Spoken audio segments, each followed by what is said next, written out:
సర్వమంగళ మాంగళ్యే శివే సర్వార్థ సాధికే శరణ్యే త్రయంబకే దేవి నారాయణే నమోస్తుతే.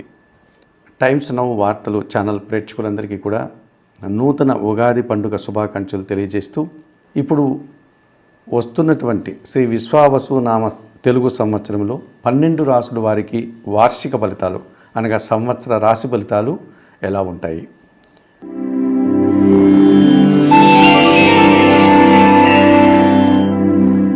ఈ నూతన తెలుగు సంవత్సరంలో వృశ్చిక రాశి వారి యొక్క వార్షిక ఫలితాలు.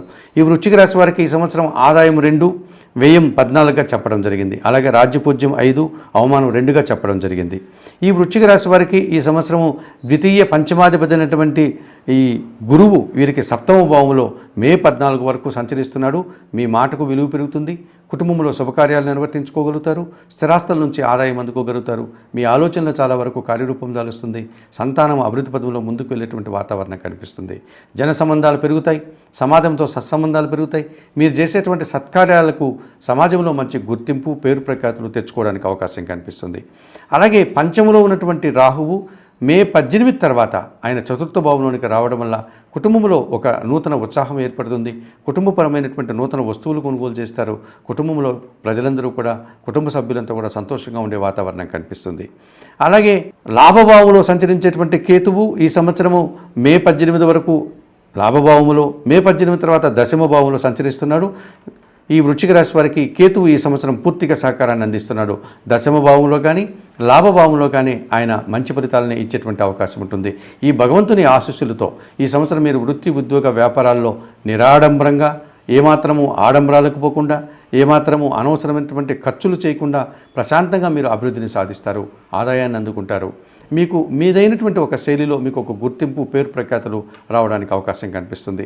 పంచమ రాహువు మే 18 వరకు ఉన్నప్పటికీ ఆ తర్వాత 4వ రాహువు ఉన్నాడు కనుక నిత్యం దుర్గాదేవిని దర్శించి అమ్మవారికి కుంకుమార్చన లాంటి కార్యక్రమాలు, పూజాది కార్యక్రమాలు నిర్వర్తించండి.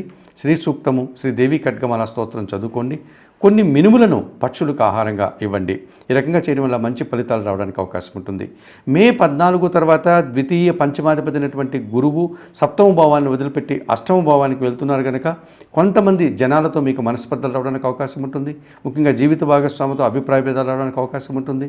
ఈ కారణం చేత 8వ గురుదోషం వెళ్ళడానికి మీరు దక్షిణామూర్తి శ్లోకాలు చదవండి.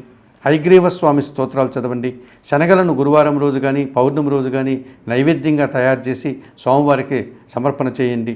అలాగే ఈ నిరంతరం దక్షిణామూర్తి శ్లోకాలు, హయగ్రీవ స్వామి స్తోత్రాలతో మీరు పారాయణం చేసుకుంటూ గురుబలాన్ని పెంచుకునే ప్రయత్నం చేయండి.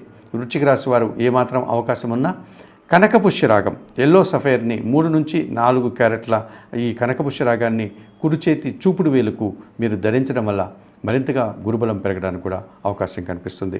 ఈ వృశ్చిక రాశి వారికి ఆ వృశ్చిక రాశి యొక్క అధిపతి అయినటువంటి కుజుని యొక్క ప్రీత్యర్థం అనగా కుజగ్రహం యొక్క అనుకూలత కోసం వృశ్చిక రాశి వారు సుబ్రహ్మణ్య స్వామి ఆలయానికి వెళ్ళి సుబ్రహ్మణ్య స్వామికి మంగళవారం రోజు అభిషేకం నిర్వర్తించి సుబ్రహ్మణ్యాష్టకం చదువుకోండి.